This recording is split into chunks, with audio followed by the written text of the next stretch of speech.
Oi, pessoal.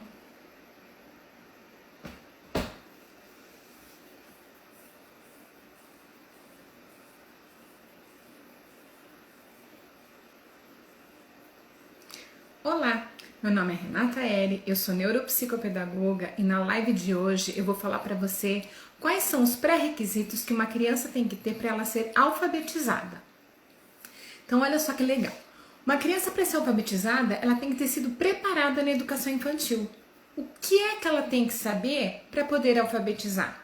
É isso que eu vou te contar hoje, tá? E além de te contar, se essa criança não desenvolver essa habilidade, eu vou te ensinar algumas brincadeiras para que você faça com essa criança e ela possa adquirir. Ah, Renata, mas meu aluno já está no primeiro ano, dá tempo? Lógico que dá tempo. Você inclui aí no seu currículo. Oi, Jô, tudo bem? Então, olha só, eu tenho uma avaliaçãozinha, né, uma sondagem com todos esses pré-requisitos. Eu vou reformular ela, que eu vou incluir algumas coisinhas e depois, quem quiser, é só deixar o e-mail para mim lá no Insta que eu mando para você, tá bom? Além disso, eu pretendo gravar uma aula de aplicação e de correção dessa sondagem. Então, vamos lá, ó. Para uma criança ser alfabetizada, ela tem que ter alguns pré-requisitos. E eu vou te contar hoje quais são os 10 pré-requisitos para uma criança alfabetizar.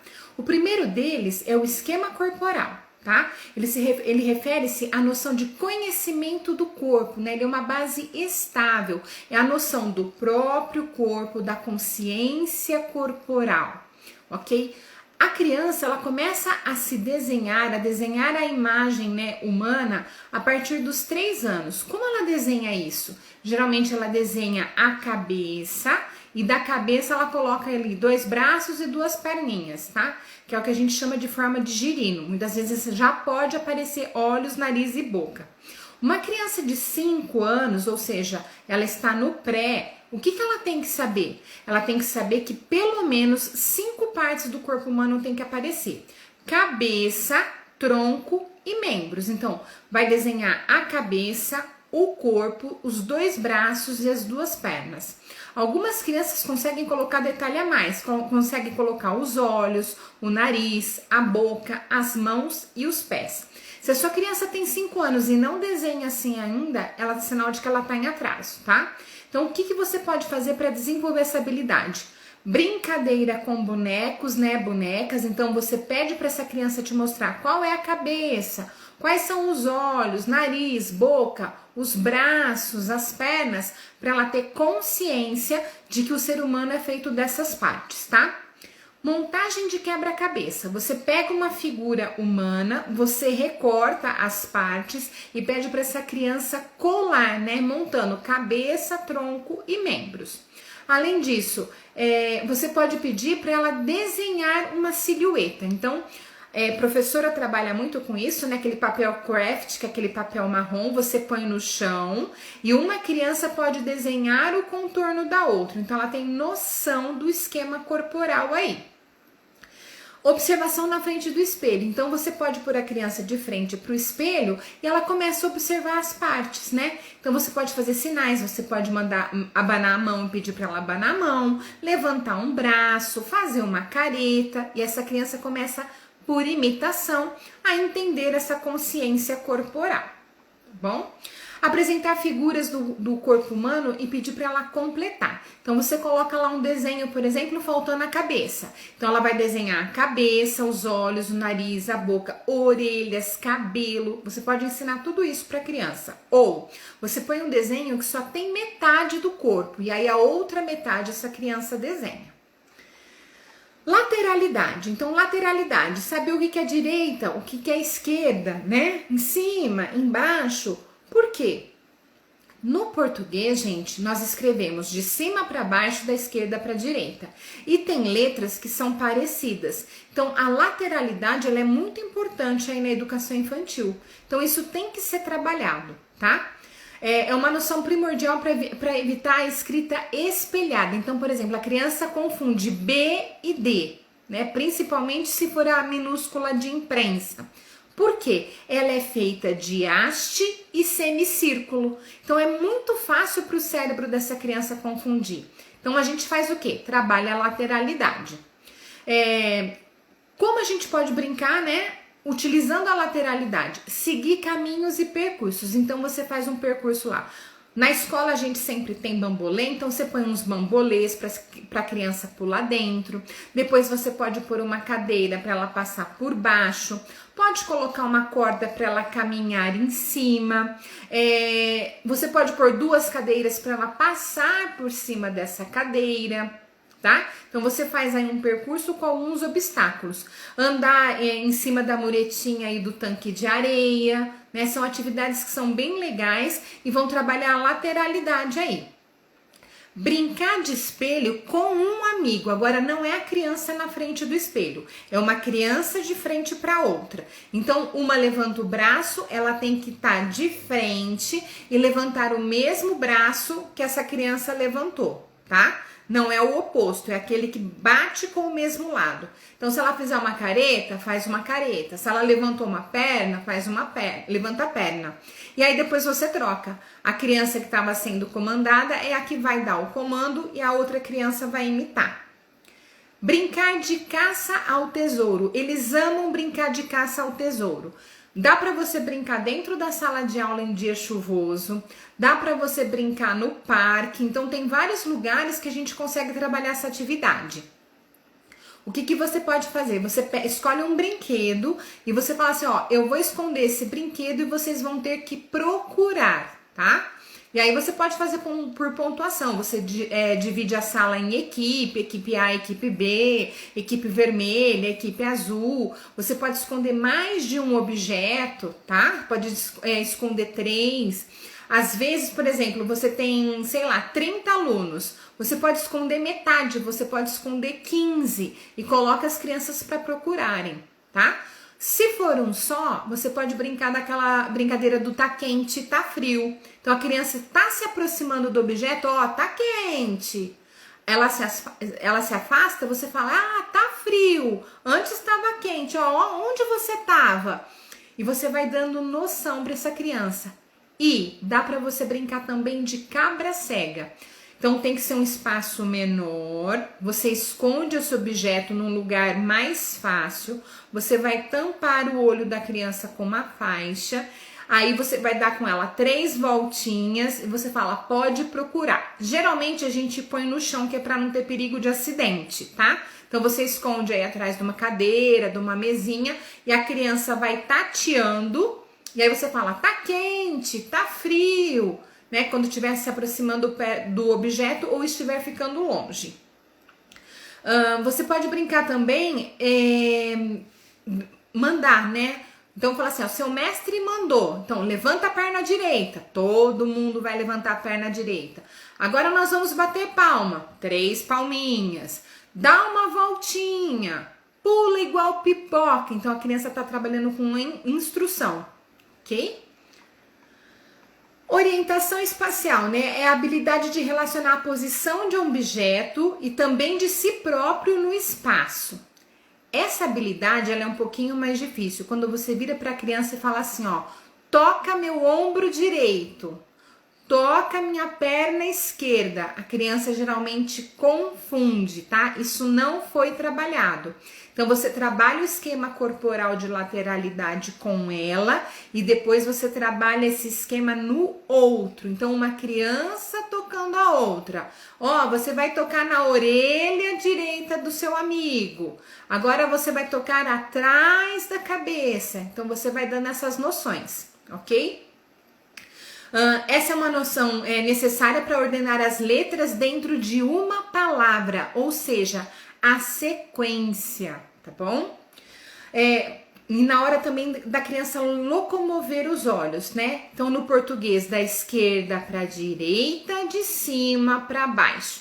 Ah, Renata, o meu aluno, ele pode acompanhar o texto com o dedinho passando embaixo? Pode, tá? Mas conforme essa criança vai evoluindo, o que a gente pede? Para que seja retirada o dedo ou a régua e ela acompanhe a leitura somente com os olhos, né? A maioria dos adultos não faz mais uso desse artifício de ler com régua, de ler com com o dedo. O que acontece é, se ela for disléxica, como eu falei na live de ontem, esse é um recurso de apoio e a pessoa sempre vai utilizar, tá bom?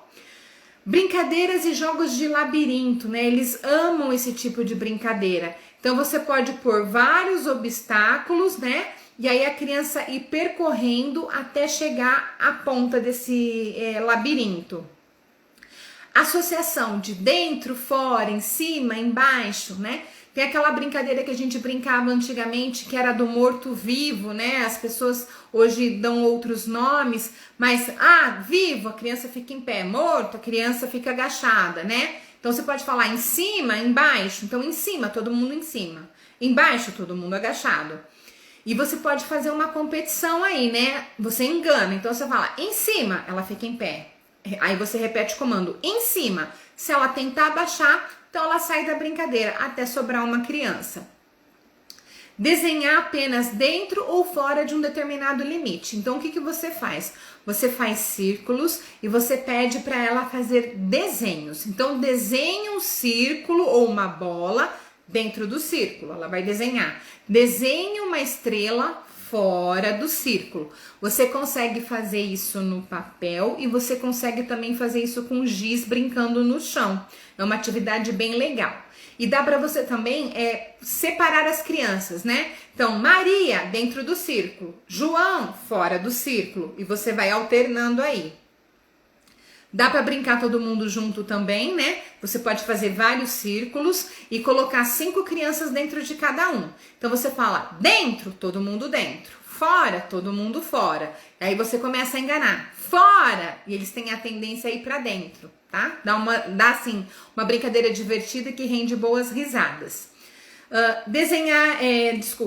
Brincar de amarelinha ou corda. Amarelinha, gente, é fundamental para essa criança, né? Toda criança deveria brincar de amarelinha. Ou corda, você põe a corda no chão, ele tem que ir andando em cima e se equilibrando, tá? Então ele estende os bracinhos e vai andando em cima dessa corda. Dá para você fazer percurso, né? Como eu já havia dito, utilizando a corda. E dá para você fazer um percurso utilizando também, dentro desse percurso, a amarelinha. Ok? Ó, tem noção espacial, tem a coordenação motora grossa, né? A criança tem que pular, ela tem que contar, envolve a contagem, que é matemática. É uma das brincadeiras que a gente estimula para desenvolvimento da matemática. Brincar de alinhavo. Existem alguns kits que eles são feitos de tipo uma madeira reflorestada, ou outros que são feitos de, como é que chama aquele material? MDF, que ele já vem desenhado bichinhos, frutas, ele vem com os furos e você pega um cadarço de tênis e a criança alinhava em cima, embaixo, em cima, embaixo. Muitas vezes somos professoras de escola pública e um joguinho desse é assim, fora do nosso poder aquisitivo. Às vezes a escola não tem recurso. O que dá pra gente fazer? Dá pra gente pegar papelão, você faz um desenho, dá pra fazer desenhos mais simples, né? Então, círculo, quadrado, triângulo, você trabalha as formas geométricas e depois com os furos a criança consegue passar aí o cadarço, tá bom? Orientação temporal é a localização e orientação no tempo. Ano, mês, dia da semana, hora, ontem, hoje e amanhã. Eu recebo crianças aqui na clínica que elas chegam com essa dificuldade no 5º ano, elas não têm noção de calendário, né? A gente sabe que a maioria das escolas começam a trabalhar o calendário, que acho que é no 3º ano, mas dá pra gente começar antes. Então a gente começa lá na educação infantil, né? Então tem musiquinha que fala, tem os 7 dias da semana, quais são os 7 dias da semana. Quem é professora de educação infantil conhece essa música. E a criança começa a se situar no tempo, né? Então, por exemplo, ela sabe que se ela tiver uma festinha no sábado e nós estivermos na segunda, ela vai contar terça, quarta, quinta, sexta, 4 dias para chegar o dia da festinha. Você já começa a orientação temporal nessa idade, ok? Observação e confecção da rotina diária. Então, educação infantil, eles amam saber a rotina. Então, tia, hoje é dia do quê? Eu não me importava, fazer um parênteses aqui, eu não me importava de ser chamada de tia, tá? Pode me chamar de professora, pode me chamar de tia, pra mim tá tudo ok. Eu sei que há um debate aí na internet quanto isso, mas não é uma live pra gente fazer essa discussão. mas eu sempre uso falando tia porque as crianças sempre me chamaram de tia. Então você vai fazer assim, a confecção de qual é a rotina do dia. Então, por exemplo, você tem lá, primeira aula é hora da atividade. Segunda aula, a criança vai ter aula de inglês. Terceira aula, hora do parquinho. Aí o espaço da refeição, tá? Então você coloca alguém aí comendo. Então você faz a rotina, faz um varalzinho e deixa na sala de aula. A criança sabe o que vai acontecer no dia dela e ela se localiza. É a primeira noção de hora que essa criança vai ter. Primeiro ano, já dá pra a gente começar a ensinar num relógio o horário, tá? Então, pelo menos o horário inteiro. 1 hora, 2 horas, 3 horas, se é manhã, se é tarde, ok? Relembrar o que foi feito no dia anterior. Então, você começa a aula do dia relembrando o dia anterior. O que nós fizemos ontem? Qual foi a atividade principal do dia? Do que é que nós brincamos? Isso a criança começa a ter noção. Semana passada também você pode dar essa introdução. Chega na segunda-feira, você fala assim, o que é que nós vimos a semana passada? Ou seja, antes do final de semana. E você vai orientando, eles começam a criar essa noção de tempo. Ok? Discriminação visual é uma das habilidades preditoras da alfabetização. Uma das principais aí que a gente tem, né? É a habilidade de perceber tamanho, semelhança, diferença, forma, memória visual, figura fundo. Figura fundo, Renata, o que é isso? Você tem, por exemplo, uma imagem, você faz um monte de rabisco em cima e a criança tem que identificar qual é a figura que está embaixo desse rabisco, tá? Desenvolve aí essa habilidade visual. Então, como é que a gente pode trabalhar com essa criança, né? Vocês já viram aquele joguinho das 7 diferenças ou das 5 diferenças quando eles são pequenininhos? É um joguinho que a gente aplica para poder identificar. Dá pra gente fazer o jogo da diferença ao vivo. Então, por exemplo, você enquanto professora, você tá lá arrumada, você sai da sala de aula e você volta com acessório novo. Então, por exemplo, um relógio que você não tava no braço. Aí você pergunta, o que é que tem de diferente em mim? Ou ao contrário, você sai com a sua vestimenta aí, a hora que você volta, você tá sem o relógio. Então, as crianças têm que perceber qual é a diferença. Dá para você também fazer isso com as crianças. Então, você retira 3 crianças da sala, dá algum acessório para cada uma pôr, elas voltam e a sala tem que adivinhar. Então, é uma maneira de você trabalhar na ludicidade sem estar utilizando o papel, tá? Encaixe de formas semelhantes. Então, a criança tem que ter noção de que triângulo, ela liga com triângulo, quadrado com quadrado. Jogos de encaixe nessa hora, eles são super produtivos, tá? Em questão de tamanho, menor, maior, qual consegue encaixar. Além disso, procurar determinados em objeto no meio de outros, então você tem a caixa de brinquedos. Você vai pegar um objeto diferente e você vai esconder. Então você põe lá 3 crianças para procurar esse objeto. Então você tem que esconder bem lá no fundo, que é para eles se movimentarem e procurar. Então eles estão fazendo, rastreio visual, tá? Identificar o que é maior e menor. Algumas crianças têm dificuldade nessa habilidade.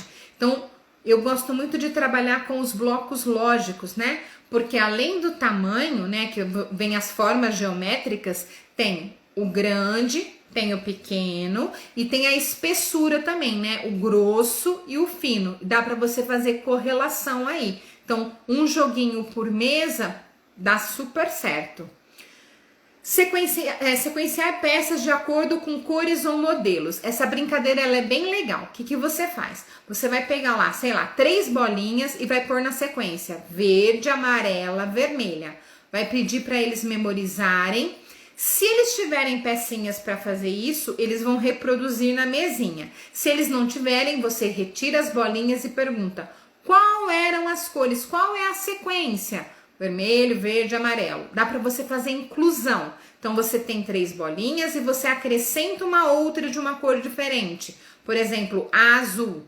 e a criança pode imitar, tá? Dá para você fazer esse joguinho com pompom, dá para fazer com massinha, dá para fazer com tampinha de refrigerante. Então você tem várias alternativas aí e que o custo é barato.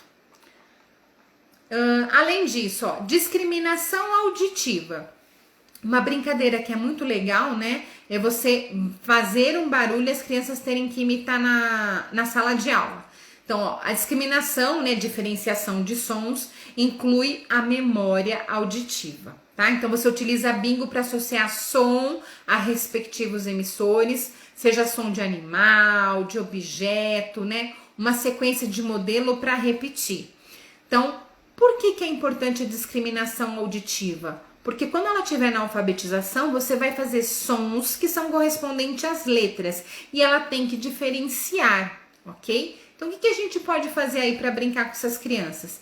Instrumento musical, né? Então, o triângulo, o coquinho, o bumbo. Dá para você esconder o objeto embaixo da mesa e bater ele e falar assim, qual é esse objeto? Dá para você pôr sons no celular dos bichinhos. Então, por exemplo, o gato, o leão, o cachorro, esses que fazem um certo barulho, né? Por exemplo, coelho não dá porque não faz barulho, mas se você coloca os sons dos animais, você fala assim, quem é esse bichinho? Quem que faz assim? Aí a criança fala o cachorro, o gato, né? Dá para ela reproduzir o som também, né? Imitar o bichinho. Sons da natureza, então você pode colocar o barulho da água do mar, né? Alguém andando numa floresta, tudo isso, se você procurar esse tipo de som, você acha aí na internet, tá? Jogo da imitação dos sons. Então, por exemplo, você fala um som de uma letra e eles vão imitar. Ó, você já está trabalhando aí a consciência do som, tá? Então, por exemplo, você faz assim, ó, b, que é o som do B. Banana, todo mundo repete. Aí você faz outro som, por exemplo, do D, que é o som do D. Aí você fala dado, essas crianças repetem. Então a gente está trabalhando aí a consciência dela auditiva, tá? A memorização de sons. Ouvir e cantar músicas. É muito importante você trabalhar com essa criança musiquinhas que tenham rima, tá? Ela já começa a identificar. Então, você usa, por exemplo, uma rima que é muito forte para as crianças é a que termina em ão, né? Capelinha de São João, você pode usar. Cai, cai, balão, cai aqui na minha mão. Eles conseguem perceber bem esse som. Você tá brincando e eles estão aprendendo. São pré-requisitos aí para a alfabetização. Depois disso, ó, questão de análise e síntese. Aqui eu tô entrando em consciência fonológica, né? Análise e síntese visual e auditiva é uma das mais importantes para a alfabetização. É decodificar e decompor uma palavra em partes. Então, por exemplo, análise é isso, tá? Você consegue separar em partes. Síntese é você juntar. Então, dá para você trabalhar a consciência silábica. Como é que eu separo banana? Banana. Síntese, você vai juntar. Então, você fala ma, ca, co. Qual é a palavrinha que formou? Consciência silábica é isso. E tem a consciência fonêmica, que aí você vai trabalhar por som. Então, você vai fazer o som de cada letrinha correspondente. Então, a, o que eu falei? Faca, né? E você dá o comando e essa criança tem que atentar ao som. Para ela poder brincar com a consciência fonêmica, você tem que ter ensinado a habilidade da consciência fonêmica. E em relação à consciência fonológica, esse é o último estágio e ele é o mais difícil de ser adquirido. Não é impossível, mas tem que ser bem trabalhado, tá? Você pode também trabalhar a consciência de frase. Então você fala uma frase para a criança, né? A menina foi estudar. Então você vai pedir para ela pular para cada palavrinha. Então ela vai pular 4 vezes. A menina foi estudar. Dá para você bater palma também, né? A menina foi estudar.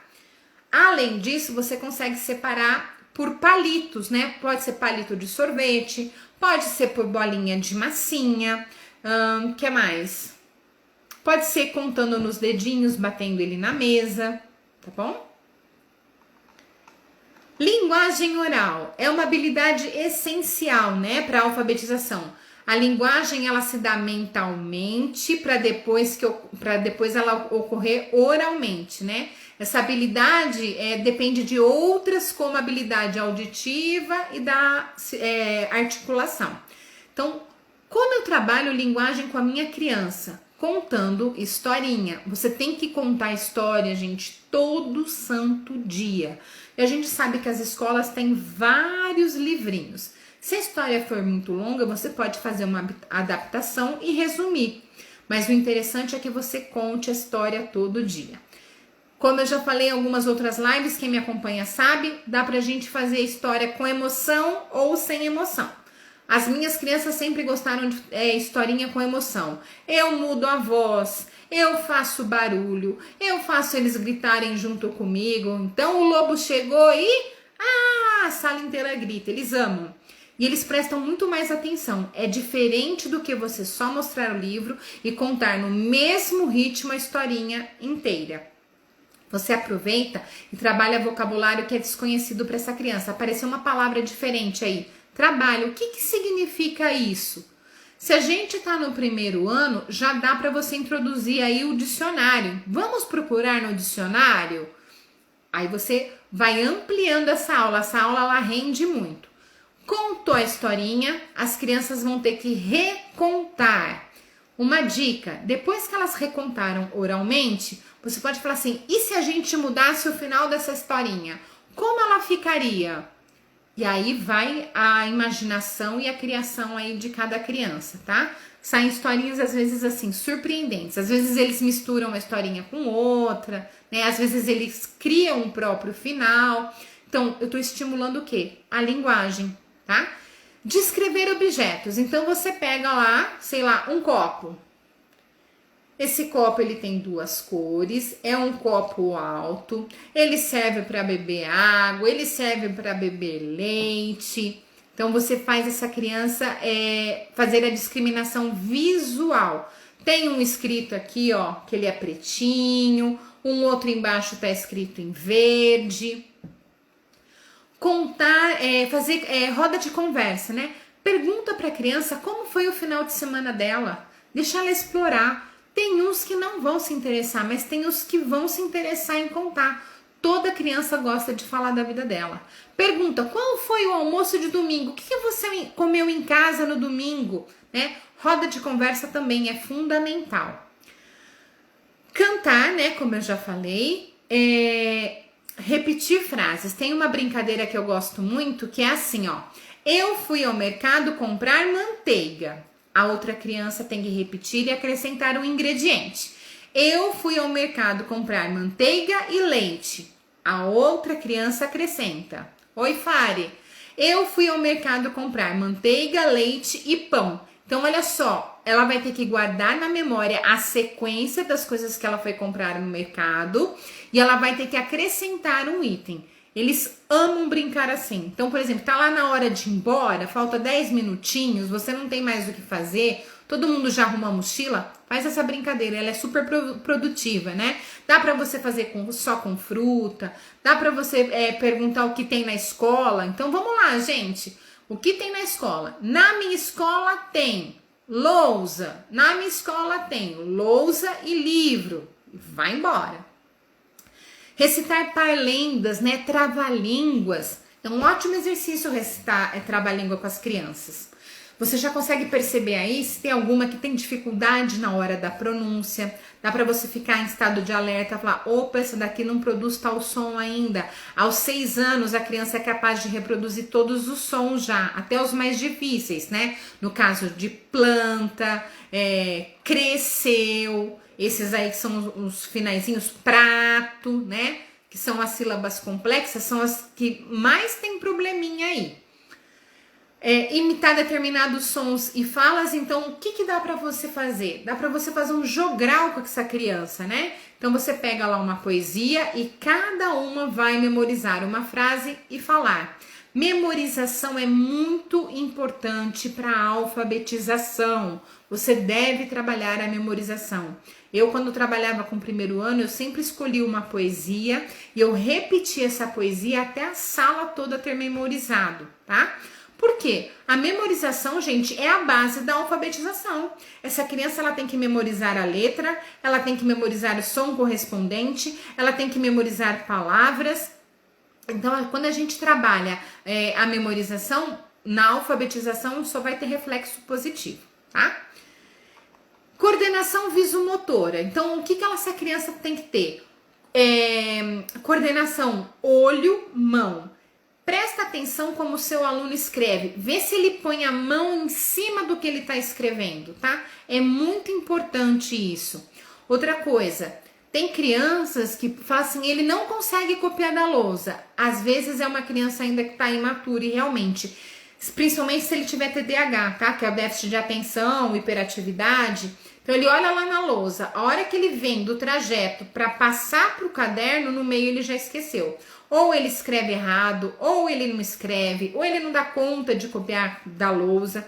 Então cuidado com lousas que são muito cheias, tá? Então, observar a figura fundo. Você pode fazer aquela brincadeira de sequência. Então, você põe lá triângulos, amarelo, amarelo, vermelho. E a criança vai continuar essa sequência. Brincar de equilíbrio, né? Então, andar em cima da corda, tem essa questão do equilíbrio. Na muretinha que tem na escola, também. Né? Tem professor que fala, não, vai se machucar. Gente, criança precisa disso, tá? Separar objetos de acordo com a especificidade. Então, vamos supor, você tem uma caixa de brinquedos. Nessa caixa de brinquedos tem boneca, tem carrinho, tem algumas formas geométricas. Você separa em círculos e eles têm que distribuir por categoria os objetos dessa caixa de brinquedo, tá?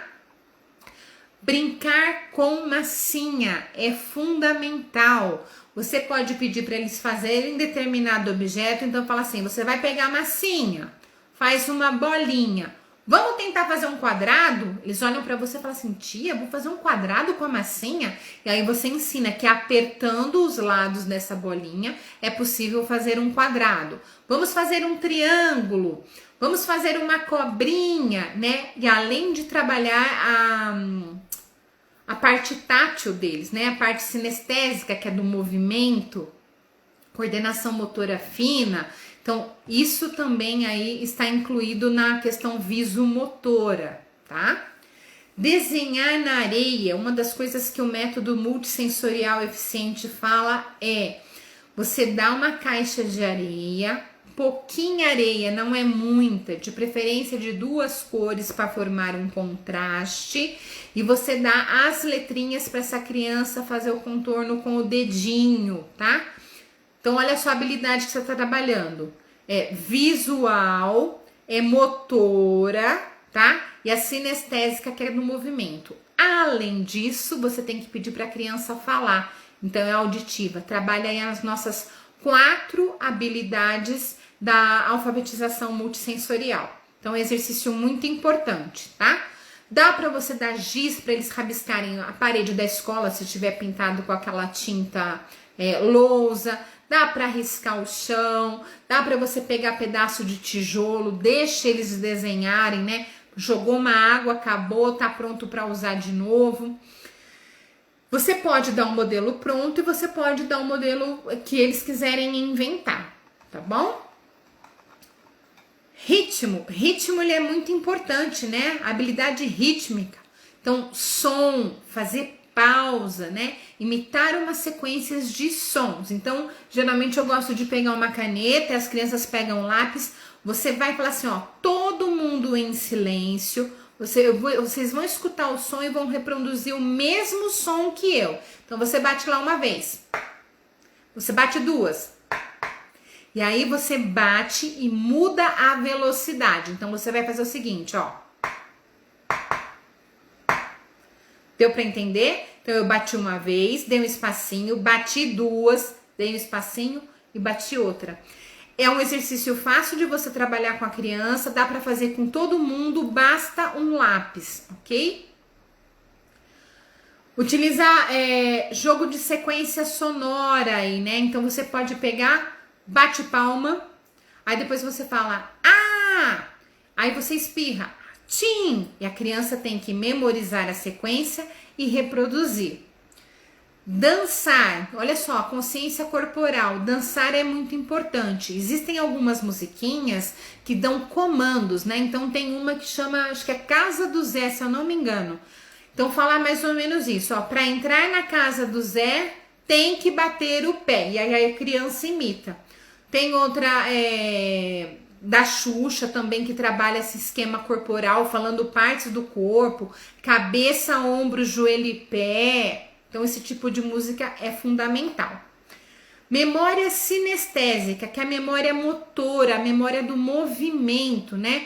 Então, você pode desenhar letras no chão, você pode desenhar com fita crepe, se for na entrada da sala, você pode desenhar com giz, se for lá no pátio, e aí as crianças caminham em cima e fazem o som. Novamente, o traçado na caixinha de areia. Renata, precisa ser uma caixa? Eu já vi escolas nos Estados Unidos que eles utilizam um pratinho de bolo, né, branco, põe um pouquinho de areia e aí a criança passa o dedo em cima, tá? Inclusive dá para ver o fundo, ela consegue ver qual foi a forma que ela desenhou. Atividade de pontilhado, então você faz assim, você dá a atividade de pontilhado e embaixo você deixa um espaço para ela reproduzir o que ela viu no pontilhado. Então, por exemplo, você trabalhou círculos pontilhados, deixa um espacinho embaixo para ela desenhar o círculo, ou ela vira a folha para fazer isso. Então, você pode fazer com giz, você pode fazer com tinta, tá? Se você tiver letra lixa, né, que é feita com lixa, dá para a criança pôr o papel em cima, pegar um giz e riscar, tá? Então, essas são as habilidades necessárias aí para alfabetizar uma criança, as pré-habilidades. Vocês têm alguma dúvida? Esse era o meu recado de hoje, a aula que eu tinha para dar para vocês, tá bom? Senão a gente se vê aí na sexta-feira, ok? Um beijo, fiquem com Deus, obrigada pela participação de todos.